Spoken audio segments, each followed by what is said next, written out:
آج شام کے اس پہر بھی اڈیالہ جیل میں القادر ٹرسٹ کیس کا مقدمہ سنا جا رہا ہے۔ میں نے جج صاحب سے گزارش کی ہے کہ شدید ٹھنڈ ہے اور اس ٹھنڈ کے ماحول میں باہر میڈیا والے بھی اور اندر وکلاء سائلین بھی، کیونکہ بہت یخ بستہ کمرہ ہے جس میں یہ پروسیڈنگز ہوتی ہیں، بہت بڑا کمرہ ہے، تو میں نے ان سے ریکویسٹ کی ہے کہ آج آپ کو اتنی جلدی کیا ہے کہ اگر آپ اس کو 2-3 دن جو ہے آگے کر لیں اور معاملہ جو ہے اس کو سن کے آرگومنٹ سن کے بعد میں فیصلہ کر لیجیے گا۔ لیکن وہ بضد ہیں۔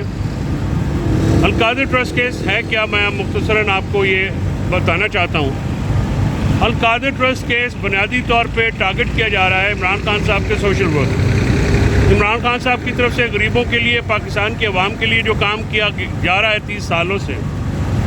اس کو ٹارگٹ کرنے کا ایک سوچا سمجھا منصوبہ ہے۔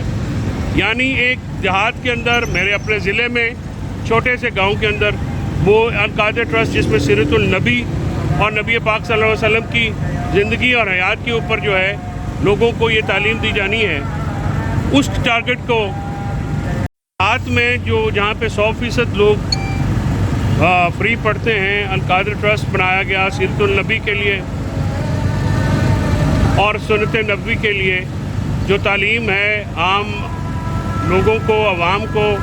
حضرت محمد صلی اللہ علیہ وسلم کی سیرت کے بارے میں، زندگی کے بارے میں جو تعلیمات کے لیے، اس کے اوپر جو ہے یہ ایک فرضی کیس کھڑا گیا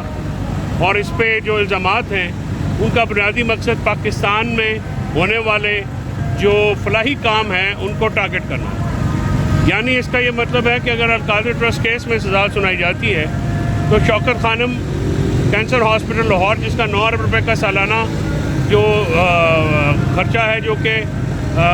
نقصان ہوتا ہے، ڈیفیسٹ میں ہوتا ہے، وہ عمران خان صاحب اپنی اس کی ذات کی وجہ سے فنڈنگ ہوتی ہے اوورسیز کی طرف سے، جس میں وہ پورا ہوتا ہے۔ اس طرح شوکت خانم پشار ہے اور اب انڈر کنسٹرکشن جو کراچی والا ہے، اس کے اوپر آپ جو ہیں یہ قدغن لگا رہے ہیں۔ اسی طرح نمل کا جو پروجیکٹ ہے، جس کے لیے جو انٹرنیشنل ڈونرز ہیں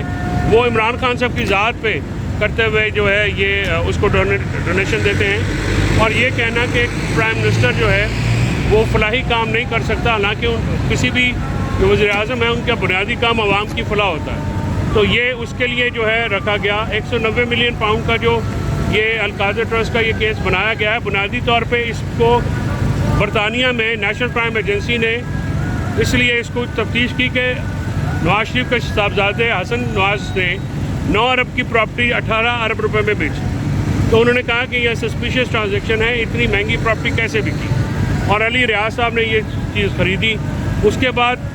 بلاول ہاؤس میں زرداری صاحب نے، جو بلاول ہاؤس لاہور ہے، وہ 5 بلین روپیز کا 5 ارب روپے کا بنایا گیا جب وہ صدر تھے۔ تو یہ جو القادر ٹرسٹ ہے یہ تو غریبوں کے لیے بنایا گیا، یہ تو کسی کی ذات کے لیے ایک ٹکا نہیں جاتا، نہ عمران خان صاحب، نہ ان کی فیملی، نہ ان کی زوجہ، اس سارے کیس میں سے ایک، اور یہ پروسیکیوشن کا ایویڈنس اس سلسلے میں خاموش ہے کہ یہ کرائم پروسیڈ ہیں یا اس میں سے ایک ٹکا بھی بینیفٹ لیا گیا۔ الٹا یہ کہ یہ پیسے جب پاکستان میں آئے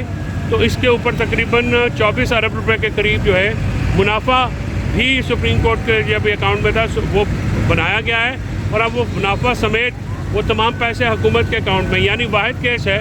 جس میں 1 ٹکے کا نقصان نہیں ہے، لیکن یہ نیب کا کیس بنایا گیا ہے اور ایک مضحکہ خیز بنیادوں کے اوپر یہ کیس بنایا گیا۔ تو یہ کیس کی صورتحال ہے کہ، اور جس طرح سے پروسیکیوشن کی گئی ہے اور جس طرح سے پروسیڈنگس جاری ہیں، مجھے اس میں کوئی حیرانگی کی بات نہیں ہوگی کہ اگر وہ باقی اتنے زیادہ جعلی کیسز کے ذریعے عمران خان صاحب کو سزا سنا دیں گے تو اس میں مجھے حیرانگی نہیں ہوگی۔ اس کے ساتھ ساتھ سول ڈس اوبیڈینس یعنی سول نافرمانی کی جو کال ہے، وہ عمران خان صاحب نے آج اس پہ بات کرتے ہوئے کہا ہے کہ سنڈے تک اگر ہمارے 2 جائز مطالبات جو ہیں حکومت اگر ان کو تسلیم نہیں کرتی یا ان پہ بات نہیں کرتی تو پھر ہم سنڈے کو یہ جو ہے ہماری موومنٹ شروع ہو جائے گی سول ڈس اوبیڈینس کی۔ یا تو حکومت ہمارے ساتھ مذاکرات کرے یا ہمیں کنونس کر لے پاکستان تحریک انصاف کو کہ وہ ان 2 معاملات کے اوپر مذاکرات کیوں نہیں ہو سکتے، کیونکہ 9 مئی 26 نومبر کے لیے جوڈیشل کمیشن ایک جائز مطالبہ ہے اور اسیران کی رہائی جن کو